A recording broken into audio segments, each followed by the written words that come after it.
I am well aware that I was, and at times continue to be, the face of the Royal Air Force in recruitment.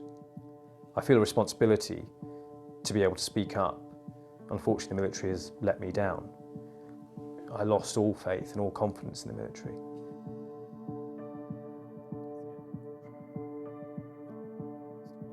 My favourite one's all the party ones, so I don't want to show that because it's probably inappropriate and it misses the point, but I think it's quite a nice one. I joined the Royal Air Force in 2012. As a youngster, I've always been interested in aircraft, particularly in the engineering of aircraft.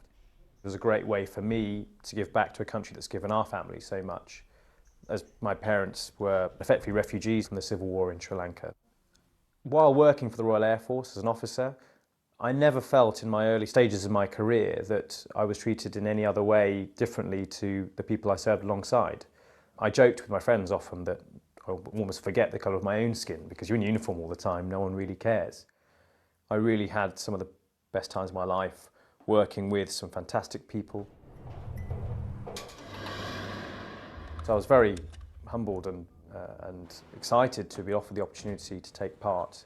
I, of course, was fully cognizant of the fact that my heritage brought a bonus for the military, let's just say. The military perhaps isn't as representative of society with regards to the recruitment of ethnic minorities, and this would have been a perfect opportunity for the Royal Air Force to portray an officer on the front line of my heritage. At the time, I felt incredibly proud of the work I was doing. Up until the incident, I idolised the military.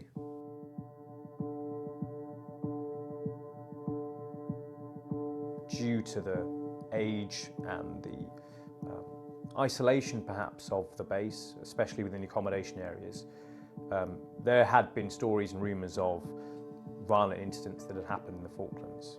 I was on call effectively that evening. It was quite late one Saturday evening, and an army corporal who was unfortunately quite intoxicated was within or near our accommodation area, and I was aware that I couldn't really leave him on his own because I was concerned about where he was going to end up, what he was going to do in that state. So I offered to try and help him find his colleagues or his friends. As I walked away from the individual, for whatever unknown reason, he decided to launch quite a vicious and savage attack on me, effectively jumping on me as I was walking away and putting me in a strangulation hold.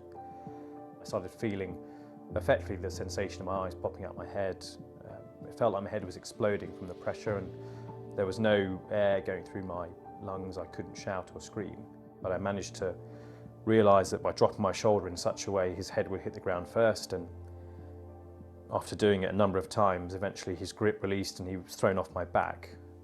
I think unfortunately the military has enough of a reputation to do with incidents involving race that it's very hard to remove that as a factor.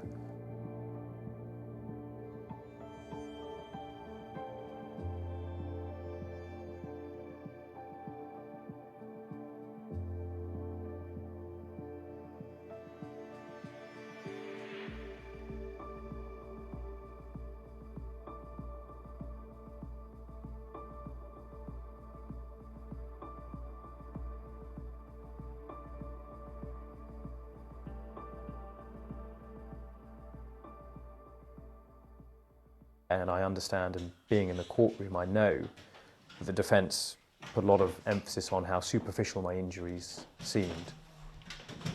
It's disheartening that overall it feels like the case wasn't given the seriousness as it perhaps should have done. At that moment after the not guilty verdict, I knew I couldn't continue to serve in an organisation that had allowed that to happen, but also failed to make right. I know very well how close I was to dying.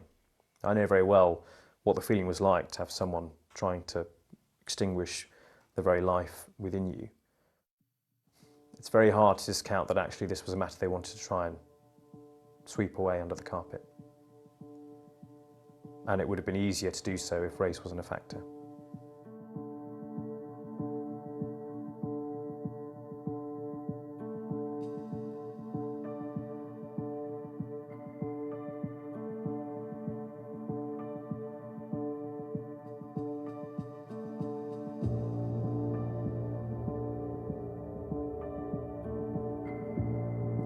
I fear that my case is another example to them to think, well, the military can't do anything. You can be a victim of violent crime. You can take it all the way up to the highest court within the military and still not really receive the justice you felt you deserved.